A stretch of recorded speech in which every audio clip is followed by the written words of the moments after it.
Hi, everyone. It is Monday afternoon at 1 p.m. Eastern Time, and this is Empowering Democracy. I'm your host, Joe Firestone, and our topic for today is Lula wins. I should say our topic for this stream is Lula wins. So Lula won in the runoff between he and Bolsonaro in Brazil. He won by more than 2 million votes. The percentage was not as impressive. That probably isn't due to polling error. It's probably due to the fact that the Bolsonaro forces engaged in various attempts to suppress the vote, actually attempting to stop people from getting to the polls by enlisting the help of truckers to block the roads. In spite of that, the result of the election, uh, which are in very quickly because Brazil has a good electronic system, of voting, something like 51.1 to 49.9 or something. I don't know if that adds up, but it was close percentage wise. Closer percentage wise than it was in terms of, I shouldn't say, it was closer percentage wise than expected. Let's share a piece reporting on Lula's victory.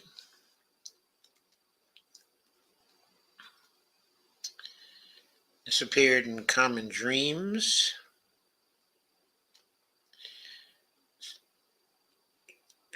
I don't think I successfully shared that yet, did I? No.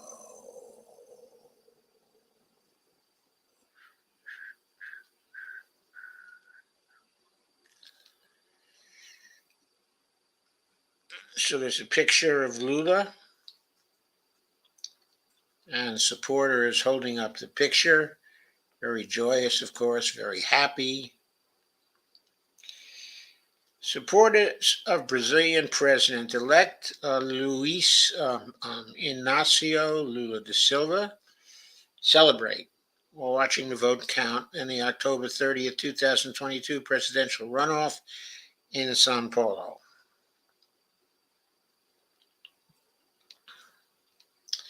The headline is "A Brazil of Hope," quote unquote, as leftist Lula defeats far-right Bolsonaro in presidential runoff. That headline is pretty accurate because Lula is certainly somewhat to the left, not extremely lefty actually, by Brazilian standards, but certainly Bolsonaro is far right. This is by Brett Wilkins, October 30th, 2022. Quote, "A huge blow against fascistic politics and a huge victory for decency and sanity," unquote. That's how Roots Action director Norman Solomon, of course, who's an American, described Brazilian President-elect Luiz Inácio Lula da Silva's Sunday presidential runoff victory against far-right incumbent Jair Bolsonaro, the culmination of a most remarkable political comeback for a man who was languishing behind bars just 3 years ago. With 99% of votes counted via an electronic system that tallies final results in a matter of hours, and which was repeatedly aspersed, I think that means cast aspersions upon by Bolsonaro in an effort to cast doubt on the election's veracity. Lula da Silva led the incumbent by more than 2 million votes, or nearly 2 percentage points. Uh, there's a tweet by TSE at TSE Juz BR. Uh, Resultados as 1956 Desti Domingo. I'm sorry, I cannot read the Spanish. I tried, but I cannot read the Spanish. And the votes for Lula were 50.83% of the vote, at least according to this tweet, and Jair Bolsonaro had 49.17% of the vote.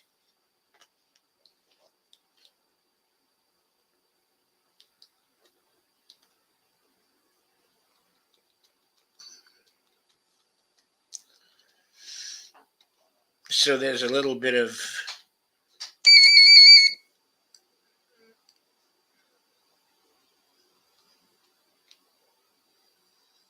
so there are the results again. 50.83% for Lula, 49.17% for Bolsonaro. By the way, Bolsonaro, when the results were announced, immediately went into hiding and wouldn't see or talk to anybody. He hadn't conceded at the time of the writing of this article. Quote, Brazil is my cause. The people are my cause. And fighting poverty is the reason why I will live until the end of my life, quote, De Silva said during his victory speech. As far as it depends on us, there'll be no lack of love, unquote. He vowed, quote again, we will take great care of Brazil and the Brazilian people. We will live in a new time of peace, of love, and of hope. A time when the Brazilian people will once again have the right to dream and the opportunities to realize what you dream.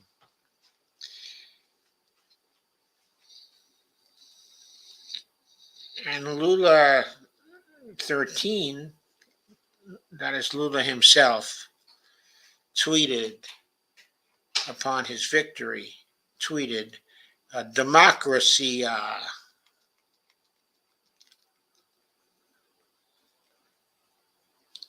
And I guess that means ordem y progreso, probably means the order of progress. With Lula's hand on that flag, I think that is the flag of Lula's party, which is the Workers' Party. Okay, and Lula famously lost his pinky finger in an industrial accident at one point. Okay, De Silva, the 77-year-old co-founder of the left-wing Workers' Party, the PT, became the first challenger to defeat an incumbent president since the restoration of democracy in 1985.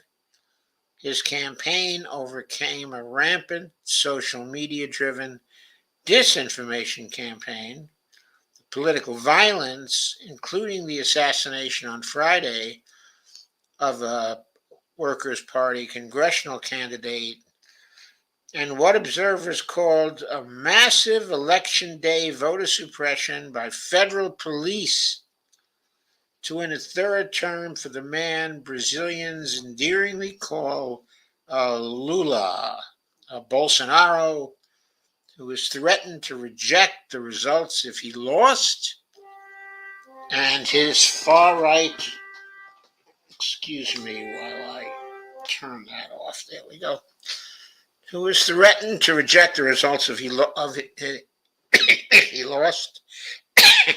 and his far right nationalism will remain a powerful force in Brazilian politics despite his ouster, derided by the critics as the, quote, Trump of the tropics, unquote. But Bolsonaro's tenure was marked by accelerated environmental destruction, especially of the Amazon rainforest, gross mishandling of the COVID-19 pandemic, which killed more people in Brazil than in any other country save the United States, disdain and disregard for the rights of indigenous peoples, rampant bigotry, and incessant flirtation with authoritarianism. I think it was more than a flirtation. Anyway, according to Amazon Watch, which tweeted the following, we're heartened that Bolsonaro, who oversaw colossal destruction of the Amazon and policies imperiling Earth defenders, did not prevail today. We stand with Brazil's indigenous movement now and in the years ahead. The struggle for the rainforest and its peoples continues. And quote again, Bolsonaro lost, but Bolsonarism emerged victorious. The numbers don't lie, tweeted Sao Paulo state lawmaker Erica Malanguinho, a reference to the incumbent's more than 58 million votes. Our project must be political and pedagogical. There was utter silence from Mr. Bolsonaro, his campaign, and his erstwhile outspoken relatives for hours after the race was called for De Silva. Journalist Marlos Apios tweeted, "Let him go in silence. As for me, I'll never hear his voice again," unquote. Jubilant crowds thronged the streets of cities, including Sao Paulo and Rio de Janeiro. Sunday evening, drivers honked horns and people cheered and chanted slogans, including the popular campaign jingle, Lula la, quote, Lula's there, unquote, and quote, Mtanahara the Yair Ambora, unquote. In English, quote, time for Yair to leave, unquote. And Marcelo Freixo tweeted, Cinelândia agora na vitória do Lula oficial. Sorry to butcher the Spanish. I never took Spanish. I don't really know Spanish. I took French. I do a better job when it comes to pronunciation of French. É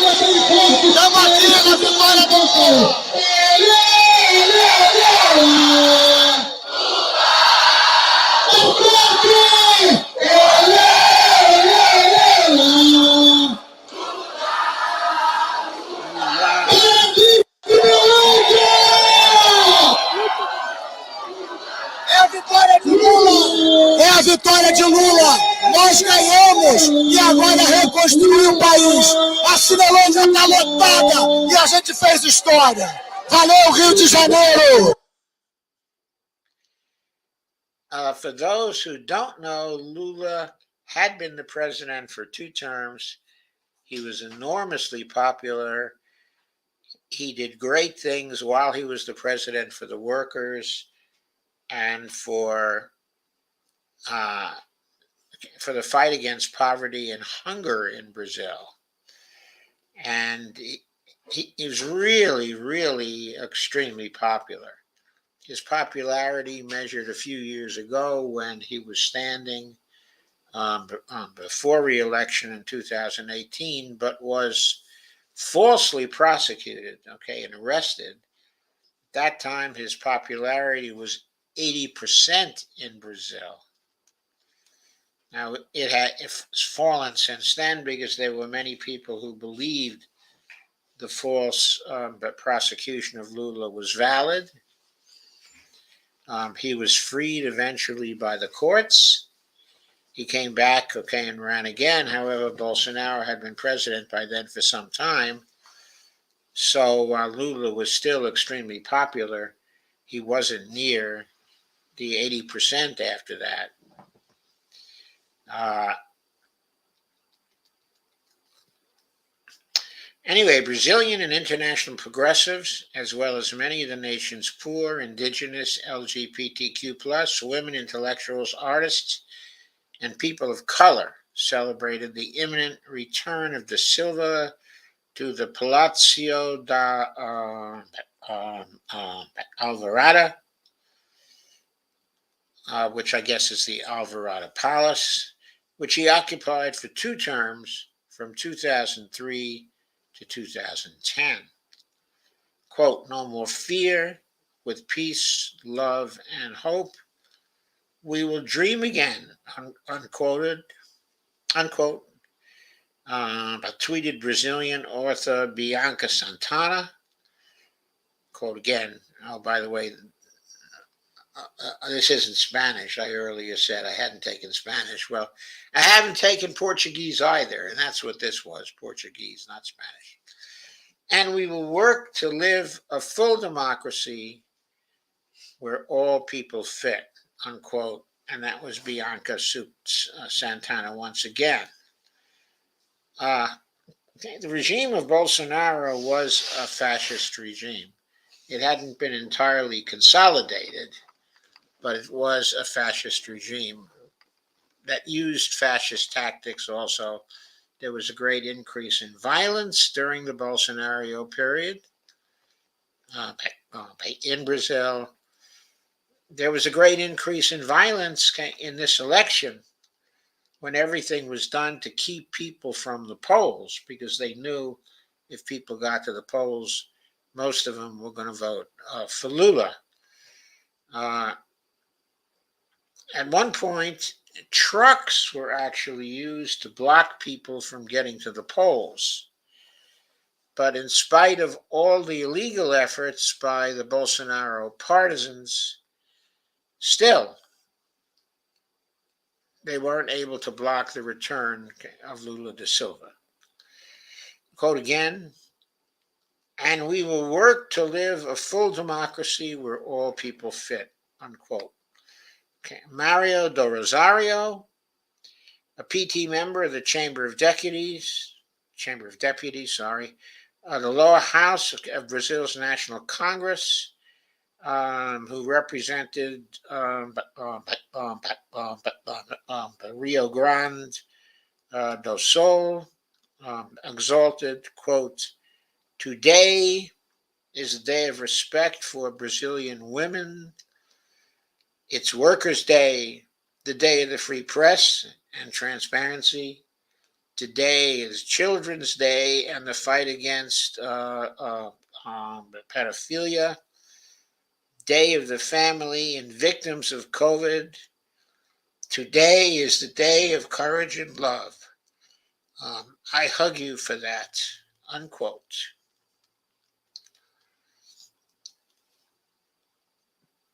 And Piso 50 tweeted, O amor derotu odio, another sentence, okay, democracia derotu o fascismo. Viva vamos comemorar. I'm sorry I cannot translate that. I think I get the sense of it. Lifting democracy over fascism. Viva, of course, is long live. And vamos comemorar is probably something to Bolsonaro to get the hell out of there, is my best guess. So U.S. Senator Bernie Sanders tweeted that, quote, today the people of Brazil have voted for democracy, workers' rights, and environmental sanity. I congratulate Lula on his hard-fought victory and look forward to a strong and prosperous relationship between the United States and Brazil. U.S. Representative Jamal Bowman called Da Silva's victory, quote, a win for our values and a better world, unquote. And the Sunrise Movement tweeted, sending love to the people of Brazil who ousted a right wing extremist, destroying the planet, and elected Lula a union leader who will give us a shot at a livable future. Thank you for making us feel hope.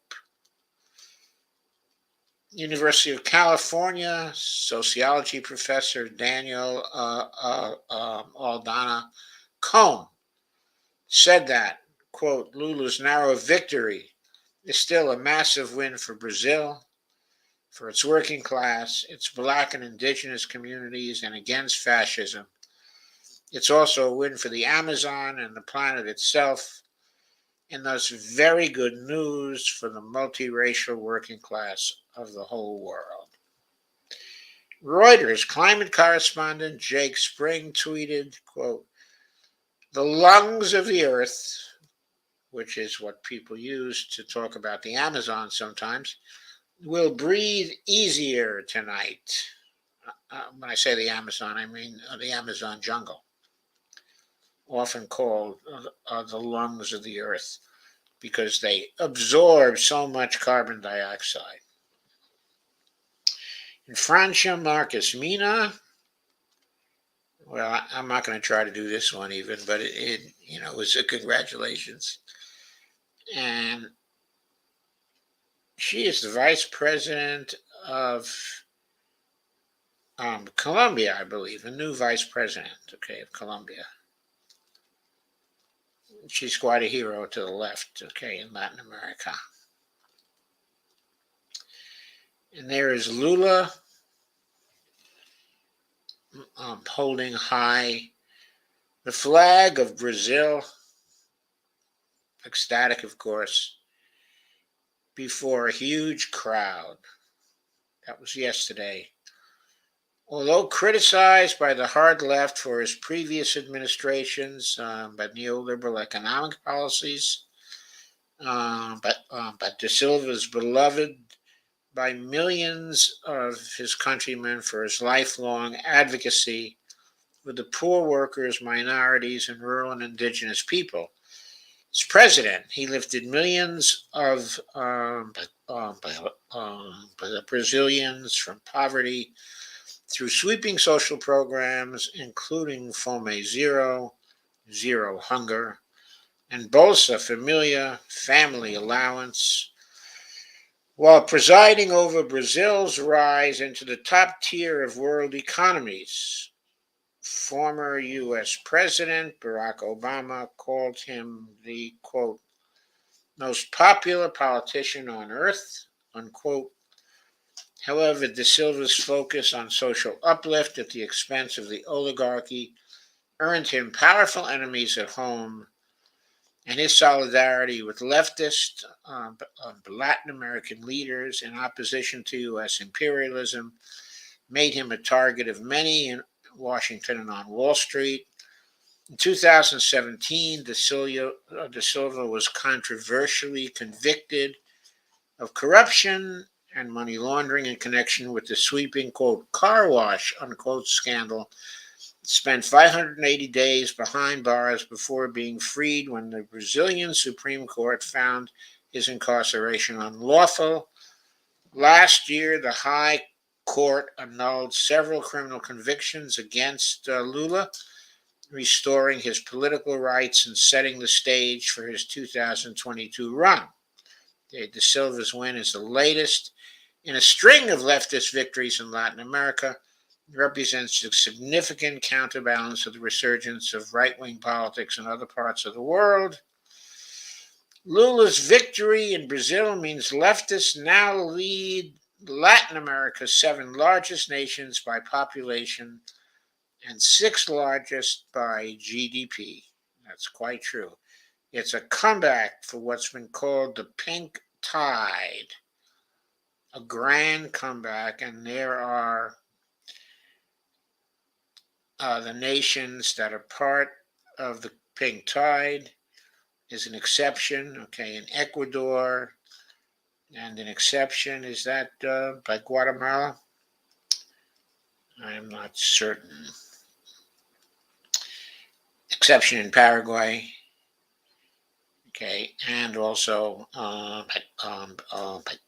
in Uruguay, where the governments are not pink-tide governments. But look how red the map is. Very, very red throughout all of South America.